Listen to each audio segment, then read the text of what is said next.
চিড়ে দিয়ে অনেক রেসিপি আপনারা হয়তো এর আগে বাড়িতে বানিয়েছেন, সেটা চিড়ের পোলাও হোক, চিড়ে ভাজা বা চিড়ে মাখা। কিন্তু আজকে যে রেসিপিটা দেখাবো সেটা এটুকু বলতে পারি যে এর আগে কখনো আপনারা হয়তো বানাননি। সেটা হচ্ছে চিড়ের ধোকা। কিন্তু তার আগে বলে রাখি বন্ধুরা, cook and bake with Moumita আমার চ্যানেলের নাম। আমার চ্যানেলে রয়েছে 200টিরও বেশি ভিডিও। বন্ধুরা, আমার চ্যানেলে আপনারা সব ধরনের ভিডিও পাবেন, কিন্তু সেগুলিকে দেখতে হলে যেটা করতে হবে, আমার চ্যানেলটাকে একবার সাবস্ক্রাইব করে দিতে হবে। তার সাথে সাথে এই ডান দিকে থাকা বেল বাটন প্রেস করার পর অল বাটন প্রেস করতে কিন্তু একদমই ভুললে চলবে না। চলুন দেখে নিই কী কী লাগছে। আমি এটা বানাতে এখানে 1 কাপ মতন নিয়ে নিয়েছি চিড়ে। তার সাথেই নিয়েছি পেঁয়াজ কুচি করে কাটা দুটো। তার সাথে নিয়েছি এখানে আদা একদমই কিমা মতন করে নিয়েছি। আর তার সাথে নিয়েছি 3টে মতন কাঁচা লঙ্কার কুচি। এখানে আমি বেসন নিয়েছি 1/2 কাপের মতন, তবে সবটা লাগবে কি না সেটা আমরা কিন্তু বানানোর সময় বুঝতে পারবো। নিয়েছি এখানে আমি 2টো মতন সেদ্ধ করে রাখা আলুগুলোকে আমি কেটে নিয়েছি। এখানে আমি একটা বোলের মধ্যে সমস্ত চিড়েগুলোকে একসাথে ঢেলে নিলাম। এটা কাছ থেকে দেখলেই আপনারা বুঝতে পারবেন এটা কিন্তু একদমই পাতলা চিড়ে। দোকানে গিয়ে যখন আপনারা বলবেন পাতলা চিড়ে দিতে, তখন কিন্তু সহজে এটা পেয়ে যাবেন। এবার চিড়েটা আমি আগের থেকে ধুইনি, তো একবার ধুয়ে নিচ্ছি ভালো করে। নোংরা জলটাকে আগে একবার ফেলে দিয়ে তারপর 2-3 বার ধুয়ে পরিষ্কার জল থাকা পর্যন্ত এটাকে আমি একটু ভালো মতন ভিজিয়ে নেব। দেখুন জলটা একদম পরিষ্কার। এটাকে আমি 10 মিনিটের জন্য একটু ভিজিয়ে রাখছি। পাতলা চিড়ে যেহেতু, তাই বেশি সময় আমার লাগলো না, 10 মিনিট ভেজানোই কিন্তু যথেষ্ট। এর থেকে বেশি ভেজালে পরে এটা কিন্তু একদমই গলে যাবে। আবারও বলছি, চিড়েটা যেন পাতলা চিড়ে হয় সেটা অবশ্যই মনে রাখবেন। এখানে আমি চিড়েগুলোকে একসাথে নিয়ে একটু ভালো করে মেখে নিচ্ছি। চিড়েগুলোকে হাত দিয়ে ডললে পরেই দেখুন এতটাই নরম যে এটা কিন্তু এমনিতেই মাখা হয়ে যাবে। তবে যদি আপনারা চান এটাকে আপনারা মিক্সিতে দিয়েও কিন্তু পেস্ট করে নিতে পারেন। এখানে আমার এই মণ্ডটা, চিড়ের মণ্ডটা তৈরি হয়ে গিয়েছে। এর মধ্যে দিচ্ছি আমি প্রথমেই স্বাদ অনুযায়ী নুন। আপনারা নিজেদের পছন্দ অনুযায়ী নুনটা দেবেন। তার সাথে 1 টেবিল চামচ মতন দিলাম পেঁয়াজ কুচি। তার সাথে দিলাম 1/2 টিস্পুনের মতন আদা কুচি। কাঁচা লঙ্কা কুচিও দিয়ে দিচ্ছি এখানে কয়েকটা। বেসনটা একটু দেখাই, সবটা কিন্তু লাগছে না। আমি 2 টেবিল স্পুন মতন বেসন দিলাম, আর বাকিটা দেখুন এখানে বেঁচে গেল, মানে আমার কিন্তু 2 টেবিল স্পুন বেসন এখানে লাগলো। এবার আমি এর মধ্যে দিয়ে দিলাম ধনিয়া গুঁড়ো। তার সাথে দিলাম লাল লঙ্কার গুঁড়ো 1 টিস্পুন।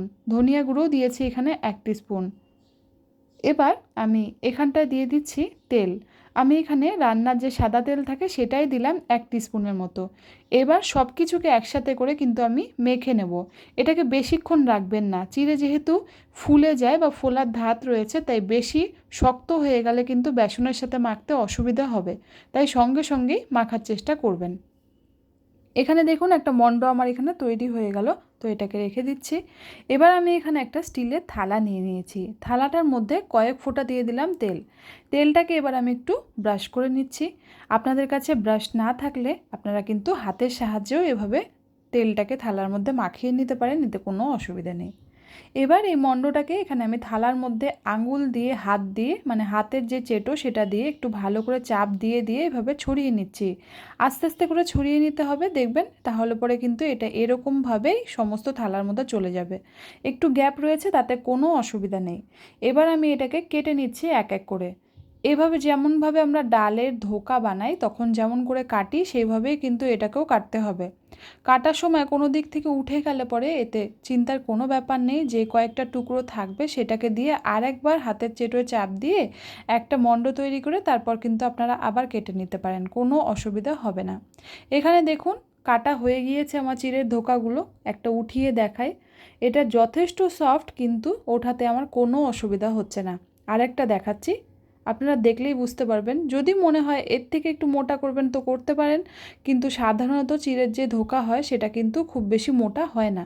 এটা একটু পাতলা হয় আর তেমনই হয় মুচমুচে খাস্তা।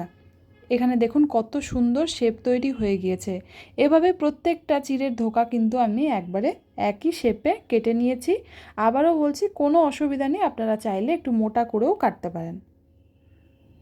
কড়াই এখানে গরম হতে বসিয়েছিলাম। কড়াইয়ের মধ্যে প্রথমেই দিয়ে দিলাম তেল। তেলটা একটু বেশি দিতে হবে, এটা কিন্তু ডুবো তেলে ভাজলে পরে খুব ভালো হয়। এবার আমি এখানে চিড়ের ধোকাগুলোকে দিয়ে দিচ্ছি।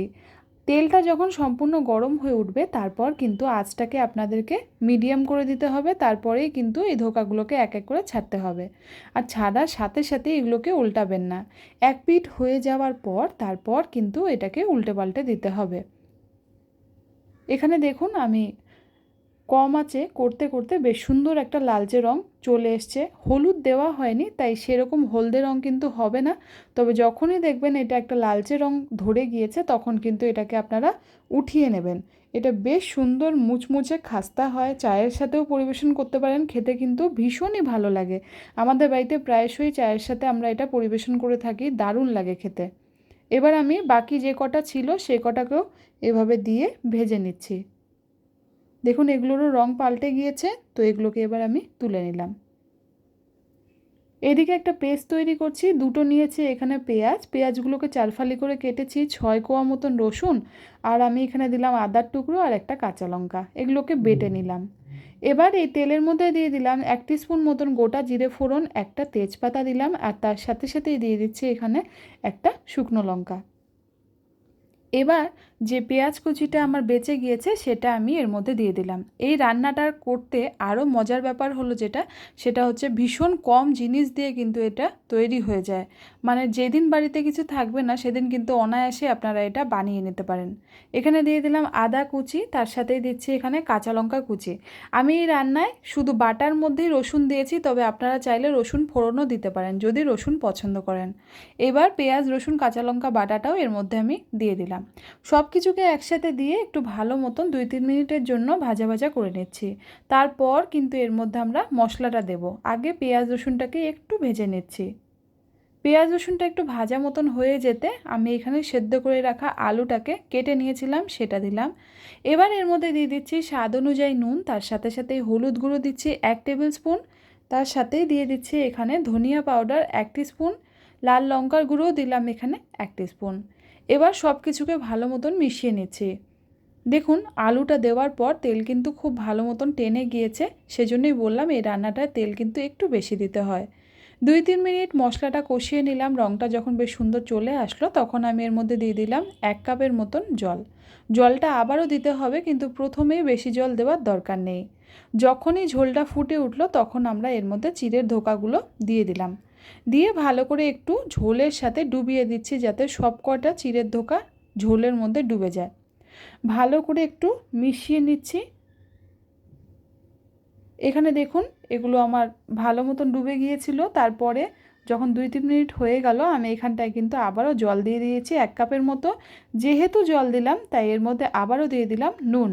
দিয়ে দিচ্ছি এখানে 1 টেবিল স্পুনের মতন গরম মশলা পাউডার। ভালো করে এগুলোকে মিলিয়ে নেব, আর দিলাম 2টো মতন কাঁচা লঙ্কা। ঝালটা পছন্দ করলে আপনারা কিন্তু একটা কাঁচা লঙ্কা বেশি দিতেই পারেন, এটা একটু ঝালঝাল হলে খেতে কিন্তু ভালো লাগে। দেখুন ঝোলটা বেশ সুন্দর শুকিয়ে এসছে, আমি 3-4 মিনিটের জন্য এটাকে ঢাকা দিয়ে রান্না করেছিলাম। এবার কাছের থেকে দেখাই ধোকাগুলো যখন ঝোলে দিলাম তখন কেমন হয়েছে। এটা একটু গরম, আমার ধরতে অসুবিধা হচ্ছে, আমি কাছের থেকে আপনাদেরকে দেখাচ্ছি। দেখুন একবার ভেতরটা কত সুন্দর জুসি রয়েছে, আর বাইরেটা কিন্তু ভারী সুন্দর একদম বড়ার তরকারির মতন হয়েছে। এইটুকু বলতে পারি কাউকে যদি বলে না দেন যে এটা চিড়ের ধোকা, কেউ কিন্তু বুঝতেই পারবে না যে এটা ডাল দিয়ে বানানো না, সবাই ভাববে এটা ডালের ধোকা। আর খেতে এটা দুর্দান্ত হয়। বর্ষাকালে বাড়িতে চাল ডাল দিয়ে খিচুড়ি তো আমরা সবাই তৈরি করে থাকি, কিন্তু যদি বাড়িতে থাকে 1 কাপ মতন চিড়ে তাহলে পরে অবশ্যই একবার ট্রাই করে দেখুন বানিয়ে চিড়ের ধোকা। এটুকু বলতে পারি খেতে দুর্দান্ত লাগবে, বিশেষ করে গরম ভাতের সাথে এটা মেখে খেতে দারুণ লাগে। আশা করি রেসিপিটা ভালো লাগলে অবশ্যই আমার চ্যানেলটাকে একবার সাবস্ক্রাইব করে দেবেন। ভালো লাগলে লাইক বাটনটা প্রেস করতে ভুলবেন না। আপনাদের কোনো মতামত থাকলে সেটাও কিন্তু আমাকে কমেন্টসের মাধ্যমে অবশ্যই জানাবেন। আজকে নিচ্ছি বিদায়, ফিরে আসবো নতুন কোনো রেসিপি নিয়ে। ততদিন পর্যন্ত সবাই ভালো খাবেন, সুস্থ থাকবেন। ধন্যবাদ।